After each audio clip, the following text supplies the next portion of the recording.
States. Another purpose for doing this event is to tell you about the Wing Group Scholarship Program. How many of you know about the Wing Group Scholarship Program for Science and Technology? Okay, a few of you. By the way, how many of you have come here from outside Hanoi? Just curious. Just raise your hand if you're not from Hanoi. Okay, most of you are from Hanoi. Okay. So Wing Group Science and Technology Scholarship was announced last year. This scholarship is for students who are interested in higher education, master's or PhD in several selected STEM fields, science, technology, engineering, mathematics area, to get master's or PhD in top 50 universities in the world. Roughly a third of them are in the United States. And so if you apply for this scholarship and you are selected, then this program will fund your master's or PhD completely. So that's the idea. And we have Ms. Hein. Can you raise your hand back there? Just look back, the lady over there. She is the director of the scholarship program, and if you are interested in knowing more about it, she will be able to tell you. Okay. With that introduction, let me hand over to my colleague, Professor Dustin Jones, to take over and talk about the main event. Thank you. Good afternoon. How are y'all doing? Doing well?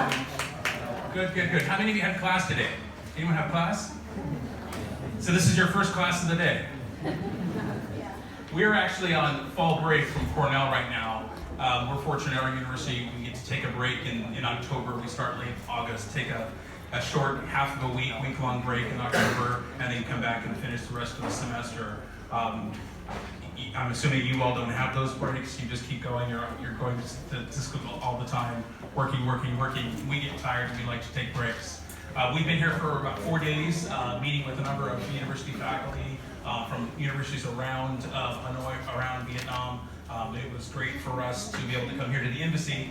You're the best looking group we've actually interacted with the entire time, a youthful young group. We've been with old people the entire week, so this is a nice engaging opportunity. This is going to be a fun conversation talking about going to grad school. Because this is your first class, and I like to teach early morning classes, I generally don't teach after 3 o'clock because I start to slow down.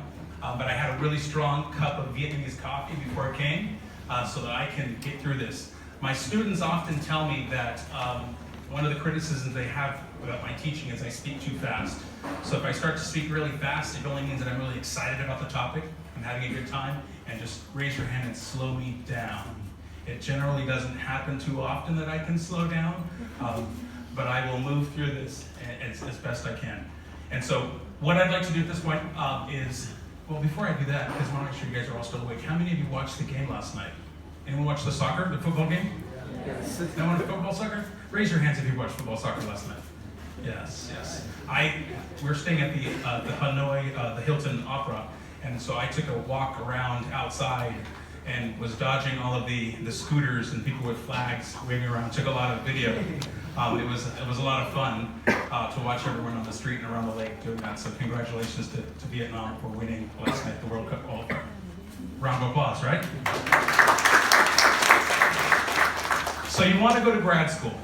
That's why you're here this afternoon, your first class of the day. Let me talk about who we are. We're going to go through a number of things, talk about who we are. We're going to talk about some of the big picture items about planning, going global, leaving Vietnam, going off to grad school. I'll talk about preparation. That's where we'll spend most of our time, is in the preparation space, what things you need to do, be thinking about as you prepare to go to grad school. And then we'll talk generally about the application process and some planning, and then we want to end with Q&A as well. Before we do that, let's talk about who we are as coming from Cornell. I'm going to introduce my colleagues here today. We come from different backgrounds. All of us teach. We're all faculty members at Cornell. The groups that are represented here come from either the business side, the business college, or the engineering school. And let me introduce the folks that are here. If you could, Professor Stamen, if you could just share, as we introduce you, just share who you are so that the students can start thinking about questions as we go through this. What we're going to do is we're going to talk broadly, and you all introduce yourselves. So Gary, you probably need it too. We're going to talk very broadly about broad application processes, but who we are, and as faculty members, we're going to be able to speak very specifically about our programs, because we know the types of students that apply to our programs. We know about either business or engineering, STEM paths, So we'll be able to speak to those. So I want my colleagues to introduce themselves now, talk a little bit about themselves, what they do at Cornell, and then once we go through the broad application process, we'll come back to us as a panel where you guys can ask specific questions and understand specifically how to get into their program. So just talk a little bit about yourself, Professor Stimmen. Doug Stamen, hello. I'm in the business school, the Johnson School of Business at Cornell. I'm on the marketing faculty. I'm involved in 3 programs, kinds of programs you might be interested in. The first we call pre-professional masters, so a master's program right out of your undergraduate program. MBA programs are for students who have usually at least 3 to 5 years of full-time work experience. And then PhD programs. The pre-professional masters and MBAs are for students who want to go into business. PhD programs are for students who want to do research in business and become faculty in business. So those are very different tracks. One other thing that I don't know if any of you have heard of, but you might be interested in, is I just came back to Cornell in Ithaca, which is a more rural campus in upstate New York, from New York City, where Cornell has a new campus called Cornell Tech, where it's very integrated education of engineering and business together, where you can do a 1-year master's either in engineering, computer science, or business and work together. So that's a different option that if you had questions, we could talk about. Great. Professor Thompson. Hi, I'm Gary Thompson. I teach in the School of Hotel Administration at Cornell University. I teach undergraduates quite frequently, and then I'm typically a master's electives either in data analytics or restaurant revenue management. We have a master's program in hospitality management, and we also have a PhD program if you're interested in hospitality management. And that field is pretty broadly defined, so it could be specialized as something like Doug does in marketing, but focused on hospitality, something on operations, like the things that I do, or a range of other things. Very good. And then I am the director of the graduate real estate program at Cornell, which is called the Baker Program in Real Estate. So within the College of Business, like my colleagues within the College of Business, we have a 2-year graduate real estate program.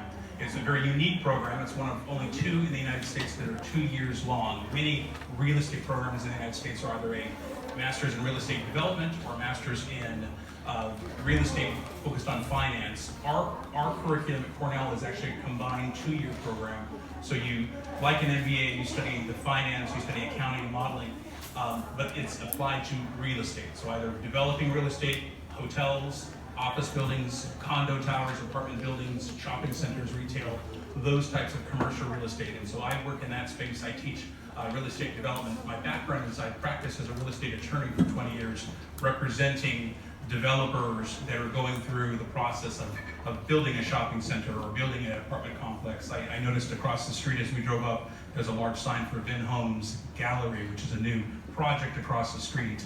My role would have been working with the developer to buy that property and work with the architects to plan to get that built and then ultimately lease out the building. So we're working in that space. So that's the type of work that I do at Cornell. You can see we have a very diverse set of skills within business, but we also have representation here from engineering as well.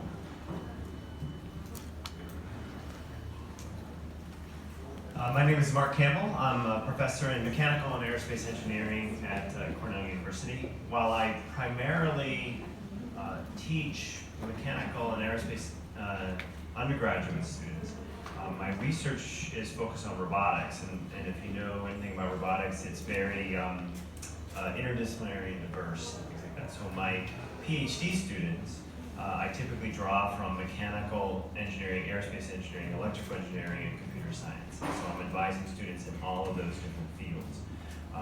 Also at Cornell, we're just in the process of actually starting to define a degree in robotics where you can also get a PhD actually in robotics and things like that. So I will be able to tell you a little bit when we get to the process, a little bit about engineering, but also a little bit about computer science and